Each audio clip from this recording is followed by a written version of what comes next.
The United Nations says a decision by the Taliban to shut down Afghanistan's internet risks inflicting serious harm on people across the country. There's been no official explanation for the blackout, and the Taliban says it'll last until further notice. All flights have been cancelled at Afghanistan's main airport, and banking services have been severely impacted. Access to online school has also become unavailable. Many women and girls rely on online education after the Taliban banned them from secondary schools and universities. Zubaida Akbar is the Afghanistan Program Manager at Femina, a women's human rights advocacy organisation. She says women and girls are particularly affected by this shutdown. It's extremely concerning, and it impacts different aspects of the lives of the people of Afghanistan, specifically women, because this was a lifeline for them, the only hope for them to be connected with the rest of the world. This was the way through which they could raise their voices, continue to talk about the human rights situation. Women protesters who were out on the streets once they were forced inside their homes, and they were still using internet to share their messages with the media, with the civil society outside. They were able to participate in events to talk about the situation. In terms of education, online education was the only available avenue for young women, for university-level women who are banned from education. It was also an opportunity for women to take up remote work opportunities because they have been banned from employment. They were getting access to, for example, health information, legal advice.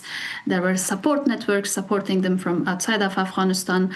All in all, I mean, the impacts are devastating, and it is taking the last remaining hope away from the women of Afghanistan.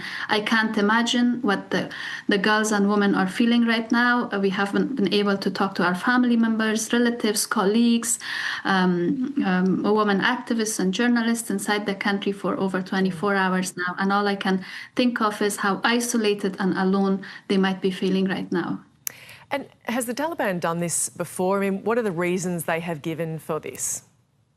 So their leader said that this is to prevent immorality. That's the explanation they use for anything, basically, for any restriction that they impose.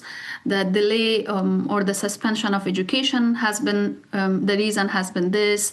All the other restrictions they have imposed on women, we have documented in my organization, Femina, over 135 edicts that they have issued targeting women only, different aspects of women's rights. And they have been saying it's to keep women safe, it's to prevent immorality. But I think at the end of the day, they want to isolate the people of Afghanistan as much as possible. They want to choke their voices, and they want to block their access to the rest of the world.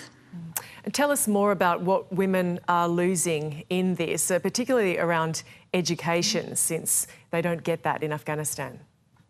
So since secondary level education and higher level education have been banned for women, many women from across Afghanistan, where they had access to internet, they were using it to gain access to online English classes, to online schools, online universities, training programs offered by different organizations. Now all of that is banned.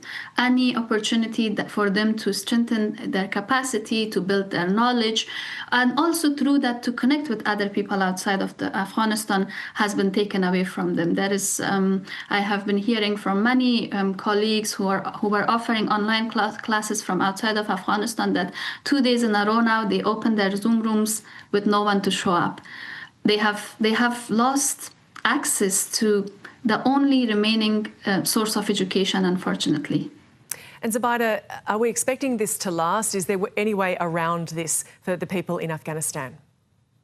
It's really difficult to say, because the Taliban leader, Hibatullah, who has issued this ban, does not go back on his edicts. As I said, he has issued 135 edicts targeting just women, over 180 degrees targeting across the population. So it's really hard to say anything, and the situation is very hopeless. If there are people trying to find workarounds and have access to internet through other means, they have already made it known that they will be going after them and they will be punished. So we will just have to wait and see. It's going to be a very difficult days ahead of us.